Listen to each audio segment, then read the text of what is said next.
look forward to your questions. Thank you so much. Thank you again to all the witnesses for your testimony. Mr. Little, you said something in your testimony that just needs a little more emphasis. You're saying our capacity at CTAC is for 30+ million people, and we're at 52 million a year. Is that what you're saying?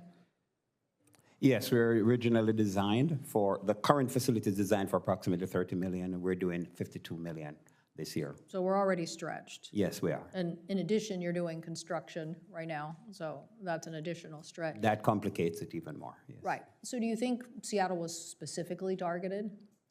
I am not sure why we were targeted. Our understanding, we received that they have targeted organizations in the USA, outside of the USA, within the aviation industry, but also outside of the aviation industry as well. So, so you don't have any specifics of why you think CTAC was on this particular event singled out? Not at this point. Okay. And what do you think now? I know you're still in the middle of the investigation, and you also don't want to reveal information that might aid and abet others in this particular area. But isn't hygiene a particular aspect of this? We know this from other sectors who have been attacked. Isn't the ability for people to attack can come in all sorts of very easy ways, from phishing and other events. I didn't hear anybody talk about this as part of a concern, so I just wondered where you were on that issue.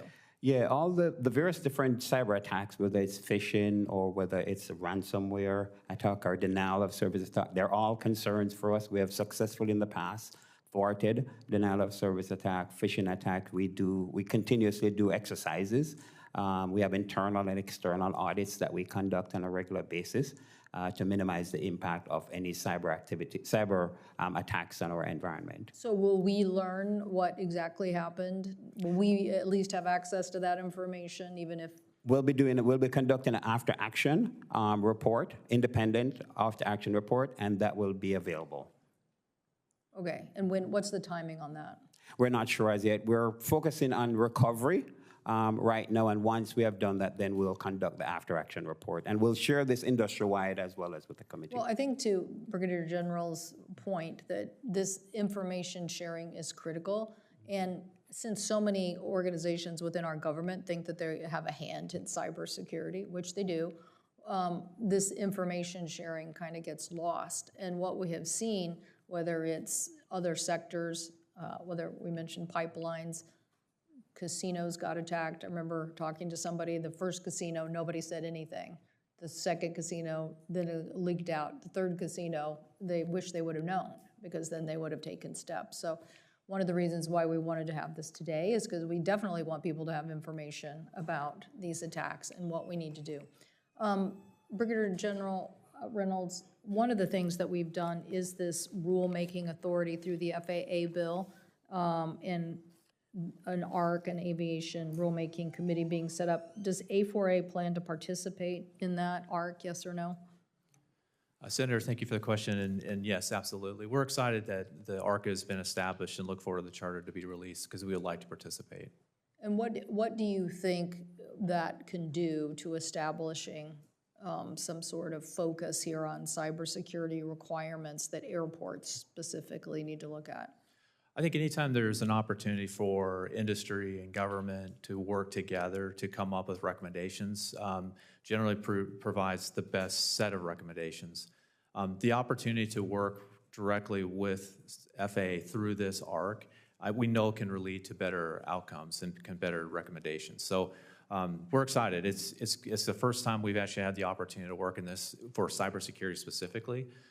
So we're looking forward to participation. So it's fortuitous that we have this process established. Yes, ma'am. Thank you again for putting that into the reauthorization. We're looking forward to it. Okay, Mr. Breo, you mentioned a lot of things here, and when you think about it, the consumer is who we're trying to protect. We're trying to protect our citizens, but we're trying to also protect consumers from the impacts of an underinvestment in this particular area. What do you think is most important in that, in the protection of the consumer? Is it at the airport and ticketing, or do you think that these are leading to individualized attacks, as you said, as that information is then available on the web? Well, Senator, I would say that there are vulnerabilities that impact consumers throughout their interaction with the aviation industry. There are vulnerabilities that impact the safety of the data they provide, for example, to rewards programs or through the frequent flyer miles, through the information they share with TSA when they are for security purposes, through the actual physical impact that they have when these events happen, the being stranded at the gate, missing important family events, running through the SeaTac airport not knowing which gate you're supposed to go to, are all impacts that happen. And so I think the cost here really needs to be measured in how do we help consumers recover when these occur? Because all the investment that I'm glad to see A4A and other industries making in this is not going to prevent all the cyber attacks.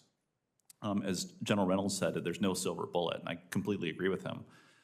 So I think what we also need to do, in addition to thinking about how do we prevent these cyber attacks from happening in the first place, how do we create incentives to help consumers recover when they do occur? Because ultimately they're going to occur and consumers are going to be impacted. So what do we have in place to help make sure that those harms are mitigated as much as possible?